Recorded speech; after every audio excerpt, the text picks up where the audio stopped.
السلام عليكم magacaygu waa Jaacad Asma Maxamed waxaan soo jeedinay geedka dacarta ama loo yaqaan aloe vera oo geedka magaciisa sida hortiina ka muuqatana pictureski kala partiski geedka uu idin muuqda rootki iyo leafki iyo flowerkiiba haddii aan si guud gala geedkan waa geed 17th century la soo saaray ama discoverykiisa loo sameeyay wuxuuna markii u horeysay laga ixtiraaqay bartidiisa ama dawahan dalka China iyo Southern Europe sida aad arkaysaan widely wuxuu ku koraa ama temperature aad u horkul sareeya waxaana laga sajigareeyay result of human cultivation inuu yahay geed ay soo guran karaan bini'aadamka oo ay dawahan u isticmaali karaan haddaba haddii aan important geedka qaybihiisa kala sheego waa adigu waxa weeyaan waa kingdomki cladeki iyo orderki iyo familki iyo subfamiligi marka waa Plantia angiosperm waana monocytes weeyaan haddii la kaga gudbo partiga geedka waxa weeyaan waa modern historygiis hadii la eego waxa weeyaan waa modern medical published in 1934 oo loo describe gareeyay whole was used treatment of radiation of termites in loo isticmaalay in jirka lagu daweeyo waxyaalaha jirka korkiisa ka dhacaya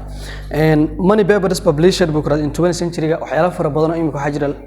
qarniga 20aad in laga publish gareeyay ama laga qoray baa jira oo medical properties dawooyin geedeeda reportska mainly focused wuxuu focus gareeyay antiseptic inuu yahay anti cancer iyo antimicrobial properties sidoo kale many species baa jira oo la daraasiyay haddii haddaba qof dadka discover gareeyay geedkan aan soo laabano qofkii u horeeyay discover wuxuu ahaa Carvin Linnaeus buu ahaa sidoo kale waxa ka daba qaatay oo ahaa Burman aloe vera dad nimanka halka hortiina ka muuqda ayaa uu ka mid yahay Philip Millerka Carlos Newska iyo Nicholska oo dadkii discover gareeyay ee soo saaray geedkan inuu dawo yahay haddaba growingkiisa hadii la eego ama geographical meelaha uu ka baxo hadii la eego according botanist iyadoo la eegayo aloe vera plant originated in warm condition wuxuu ka baxaa meelaha kulul buu ka baxaa geedkani sidoo kale tropical and subtropical regionska meelaha kuleelka ama kuleel xigaha uu ka bixi karaa sidoo kale waxa kamid ah dalalka uu aadka uga baxo ama qaaradaha aad uga baxo Africa is the largest home of aloe vera plant Africa oo anaga kamid nahay Soomaaliyan uu ka baxaa aad buu uga baxaa waayo sababtoo waa kuleele sidoo kale plant carrier various parts of the whole and due to the great antidaptic nature waxa kale jira geedo kale oo geedkii ama la macnaa ama sidoo kale laga drive gareeyay oo meelo kale lagu beerna way dhici kartaa haddaba haddii la eego factorieska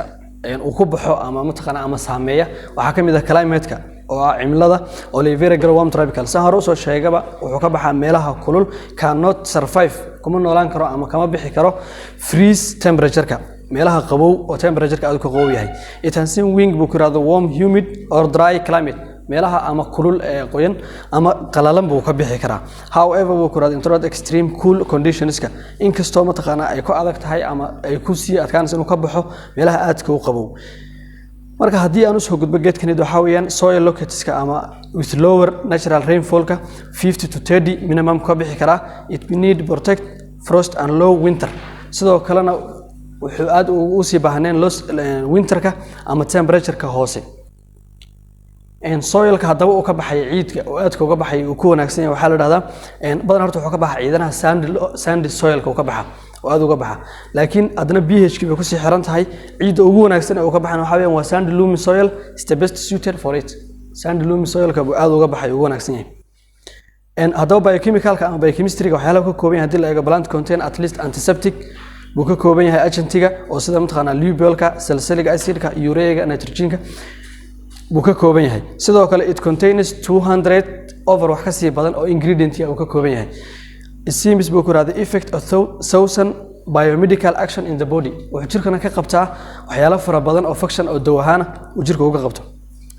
haddaba uses of aloe vera hadii la eego primary-ga waxa loo isticmaali jiray markii it is primary use weeyaan wax hor loo isticmaali jiray weeyaan cosmetic industry-ga meelaha cosmetic-ga waxyaalaha mataqaana adigu ama jirka loo isticmaalo ama lagu qurxiyo kale loo isticmaali jiray sida preparation of shampoo-ga in laga sameeyo face creams-ka shaving creams-ka moisturing-ka oo jirka qaleelka looga badbaadinayo it differs to use vegetable and pickle wuxuu differs sidoo kale ku yahay in loo isticmaalo as vegetable ahaan leaveskiisa haddaba process medical properties waxa jira medicalkiisa laga soo diyaariyay ama laga soo drive gareeyay uses to treat fever in lagu daweeyo feverka oo qandhada xumadiya in large liverka weynaado and over glandska iyo xanuuno fara badan oo hortiina ka muuqda sida Barnes splinka in qofkii uu yeesho gastric oo kale ama wadna gubad oo kale psoriasis buu ku raad skin diseaseska sidoo kale jaundice-ka iyo bruceska oo loo isticmaala haddaba use of aloe vera ga sii socda waa treating cancerka preventing dandruffka oo timaha waxa ku dhex samaysa cadaanka eczema-da iyadoo looga hortagayo iyo acidity-ga oo body alkalinity-ga lagu eegayo waayo geedku waa qaraar geed walba qaraarna wuxuu ka hortagayaa in alkalinity-ga ama acidity-giisu kor u kaco haddaba commodities-ka ama waxyaalaha imika maanta jira ee loo isticmaalay caanka waxa kamid ah sida hortiina ka muuqata in make-up-kii lagu xayeysiiyo ama lagu sameeyo moisturizer-kii tissues-kii soap-kii iyo sun creams-kii iyo shaving creams-kii aloe vera iyo diabetes haddaba diabetes-ka maxay aloe vera ka qabataa buu yiraahday sidoo kale waxay hoos u dhigtaa good glucose-ka jirka in ay hoos u dhigto glucose-kiiska ama damages-ki jirka ka dhacay gudihiisa reactivity ka dhacay shown buu ku raad to reduce body glucose diabetic iyadoo body glucose-ka hoos u dhigaysa ama macaankii haddaba main component-geeda oo waxyaalaha ka kooban ee groupka laga dhaxli karo aloe vera waxaa kamid ah vitamins-ka enzymes-ka mineralska sugarska lipids-ka saaboniyada waxyaalo fara badan oo jirkana u muhiim ah qofka bini'aadamkana jirkiisa caafimaad iyo waxyaalo fara badan u keenaya thank you